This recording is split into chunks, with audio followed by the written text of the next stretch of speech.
দমকলের মানুষকে বলছি, চোর তো ভালো ভাই, ডাকাত কিন্তু বেশি ভালো না। চোরকে রাখা ভালো, কিন্তু ডাকাত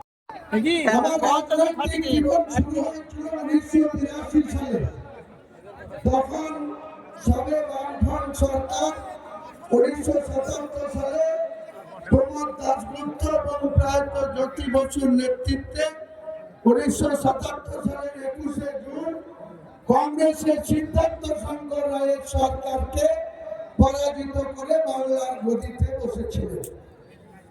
72 থেকে 77 সিদ্ধার্থ শঙ্কর রায় যে 5 বছরের মন্ত্রিসভা চালিয়েছিলেন, এই বাংলায় সিদ্ধার্থ শঙ্কর রায় একজন বিখ্যাত ব্যারিস্টার ছিলেন।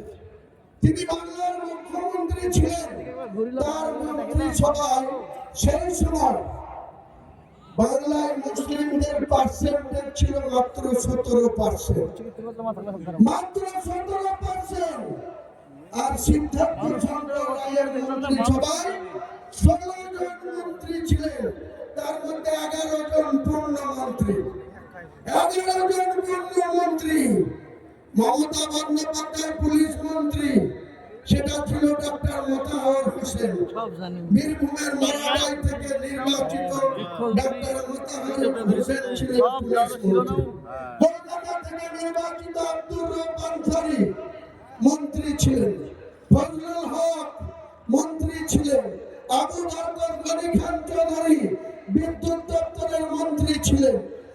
আমাদের এই জেলার সুসন্তান প্রয়াত আব্দুল সত্তার সাহেব লালগোলার বিধায়ক, তিনি কৃষি এবং আইন মন্ত্রী ছিলেন।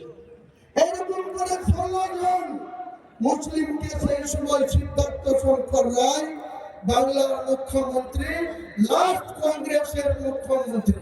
আপনারা জানেন আজকে আমাদের বর্তমান মুখ্যমন্ত্রী সময়কাল চলছে, 14 বছর পার হয়ে গিয়েছে। ডক্টর বিধান রায় 14 বছর বাংলার মুখ্যমন্ত্রী হয়েছিলেন। তিনি নিজে যে কোনো মানুষকে দেখলেই তার শরীরের কন্ডিশন তিনি নিজে বুঝতে পারতেন। নিজে তার গায়ে হাত না দিয়েও তার মুখ দেখে প্রেসক্রিপশন করে দিতেন ডক্টর বিধান রায় বাংলার মুখ্যমন্ত্রী ছিলেন। আমরা আজকে তাজ্জব হয়ে যাই, মুসলমানদের মাসে সেজে বসে আছে, মুসলমানদের ভোট নিয়ে বাংলা 3 বার মুখ্যমন্ত্রী হয়েছে। 2011 সালে যখন ভারতবর্ষের কংগ্রেসকে সঙ্গে নিয়ে মাত্র সোনিয়া গান্ধীর সঙ্গে কথা বলে, প্রণব মুখার্জিদের সঙ্গে কথা বলে